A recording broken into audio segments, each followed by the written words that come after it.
MED Leeds എന്നൊരു ആപ്പുണ്ട്. അതിപ്പോൾ നിലവിലുണ്ട്.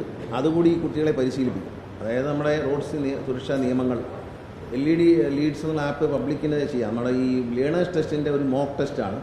അപ്പോൾ അത് നിരന്തരമായി ചെയ്യുമ്പോൾ നിർബന്ധമായും എല്ലാ നിയമങ്ങളിലൂടെയും എല്ലാ റോഡ് സുരക്ഷയെക്കുറിച്ചുള്ള എല്ലാ കാര്യങ്ങളും മനസ്സിലാക്കാൻ പറ്റും.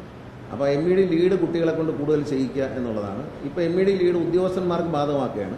എല്ലാ ഉദ്യോഗസ്ഥന്മാരും മാസത്തിൽ ഒരു ദിവസം ഒരു പ്രാവശ്യം MED ലീഡ്സ് ആപ്പ് പരീക്ഷ എഴുതി ജയിച്ചിരിക്കണം.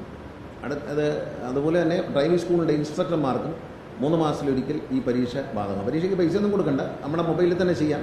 പക്ഷേ പാസ്സായി എന്നുള്ള കാര്യം നമ്മളെ അറിയിക്കണം. അത് അങ്ങനെ ഒരു ആപ്പാണ് കൊണ്ടുവന്നിരിക്കുന്നത്. അപ്പോൾ കുഞ്ഞുങ്ങൾ ഇത് പാസ്സാകുമ്പോൾ അവർക്ക് മാസമായിട്ട് സ്കൂളിലെ കുട്ടികളെ മുഴുവൻ മൊബൈൽ ഫോൺ വെച്ചുകൊണ്ട് അവരെ മുഴുവൻ ആളുകൾക്ക് ഒരുമിച്ച് പരീക്ഷ നടത്താൻ MED ലീഡ്സിന് കഴിയും. അതിനകത്തെല്ലാം ഡിഫറൻറ്റ് ചോദ്യങ്ങളായിരിക്കും വരുന്നത് ഓരോ ഫോണിലും. അപ്പോൾ അങ്ങനെ ഒരു സംവിധാനം നമുക്ക് കൊണ്ടുവന്നിട്ടുണ്ട്. അത് ഈ കുഞ്ഞുങ്ങളെ കൂടുതൽ പരിശീലിപ്പിക്കുമ്പോൾ മറ്റു കുട്ടികളെ ടെസ്റ്റ് നടത്താൻ ഇവരെ ഏൽപ്പിക്കും. അപ്പോൾ ചെറിയ ക്ലാസ്സുകളിലെ കുഞ്ഞുങ്ങളെ ഇവർ പരിശീലനം നേടിയ ശേഷം അവർക്ക് ട്രാഫിക്കിനെ പറ്റിയുള്ള ബോധവൽക്കരണം, റോഡ് സുരക്ഷയെ കുറിച്ചുള്ള ബോധവൽക്കരണം കൊടുത്തുകൊണ്ടേയിരിക്കും. ട്രാൻസ്പോർട്ട് കമ്മീഷണർ ഒരു കോഴ്സ് കംപ്ലീറ്റ് ചെയ്തതിൻ്റെ ഒരു സർട്ടിഫിക്കറ്റ് ഇവർ ഇത് ചെയ്തു എന്നുള്ള സർട്ടിഫിക്കറ്റ് കൊടുക്കും. അവർക്ക് ഭാവിയിൽ അത് ഡ്രൈവിംഗ് ടെസ്റ്റിനും കാര്യങ്ങൾക്ക് പോകുമ്പോൾ ഉപയോഗിക്കും. നാളെയായിട്ട് ഈ പരിശീലനം പൂർത്തിയാക്കുമ്പോൾ നമ്മളൊരു സർട്ടിഫിക്കറ്റ് കൊടുക്കും. ആ സർട്ടിഫിക്കറ്റ് ഭാവിയിൽ ഡ്രൈവിംഗ് ടെസ്റ്റിനൊക്കെ പോകുമ്പോൾ അവർക്കത് ഒരു പ്രയോറിറ്റി കിട്ടാനുള്ള ഒരു സംവിധാനമാണ്.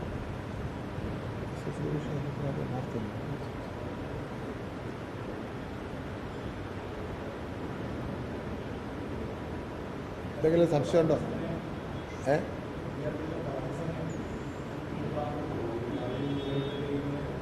ഇല്ല, സ്റ്റുഡൻസ് പോലീസ് കേഡറ്റ് നടത്തുന്ന പോലെ നടത്തും. കാരണം അതിപ്പോൾ സമയത്തെ ബാധിക്കുന്നില്ല. അതേപോലെ ഇത് നടത്തും. അതിലുള്ള കുട്ടികൾ ഇതിലുണ്ടാവില്ല.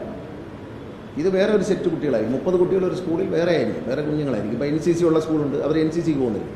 സ്റ്റുഡൻസ് പോലീസ് കേഡറ്റ് അതുപോലെ ഒരു സമയം അവർക്കും കൊടുക്കുന്നുള്ളൂ. അല്ല, ക്ലാസ് കട്ട് ചെയ്തിട്ടല്ലല്ലോ സ്റ്റുഡൻസ് പോലീസ് കേഡറ്റ് നടത്തും. നമ്മുടെ അനുഭവത്തിൽ എക്സ്ട്രാ കരിക്കുലർ ആക്ടിവിറ്റീസ് എന്ന് പറയുമ്പോൾ കുട്ടികളുടെ നല്ലവണ്ണം അവർക്ക് നല്ല പരിശീലനവും നല്ല നിലയിൽ അവർക്ക് പ്രവർത്തിക്കാൻ വേണ്ടി കഴിയുകയാണ്. നമ്മളാരും പ്രതീക്ഷിക്കുന്ന അപ്പുറമാണ്. ഞാനൊരു സ്കൂളിൻ്റെ മാനേജരാണ്, 2-3 സ്കൂളിൻ്റെ മാനേജർ. അപ്പോൾ ഞാൻ മനസ്സിലാക്കിയത് അവിടെ രക്ഷകർത്താക്കളെ സംബന്ധിച്ച് NCC വളരെ സ്ട്രിക്റ്റ് ആയിട്ടാണ് എടുക്കുന്നത്. സ്റ്റുഡൻസ് പോലീസ് കേഡറ്റ് വളരെ സ്ട്രിക്റ്റ് ആയിട്ടാണ് എടുക്കുന്നത്. ഇതിൽ ചേരാൻ വേണ്ടി രക്ഷകർത്താക്കൾ ഭയങ്കരമായ സമ്മർദ്ദം നമ്മളെ ചെലുത്തുകയാണ്. NCCയിലൊക്കെ കിട്ടിയില്ല എന്ന് പറഞ്ഞ് കുഞ്ഞുങ്ങൾ വളരെ അപ്സെറ്റ് ആവുകയാണ്.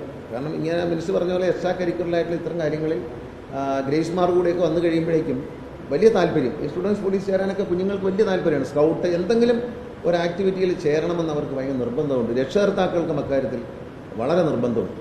അപ്പോൾ അത് നമ്മൾ ഗുണം ചെയ്യും. ഇത് അതുകൊണ്ട് ക്ലാസ്സിനെ ഒന്നും ബാധിക്കില്ല. അവർക്കൊരു അഡീഷണൽ ഒരു ആശയം കൂടി മനസ്സിലാക്കാനുള്ളൊരു അവസരം.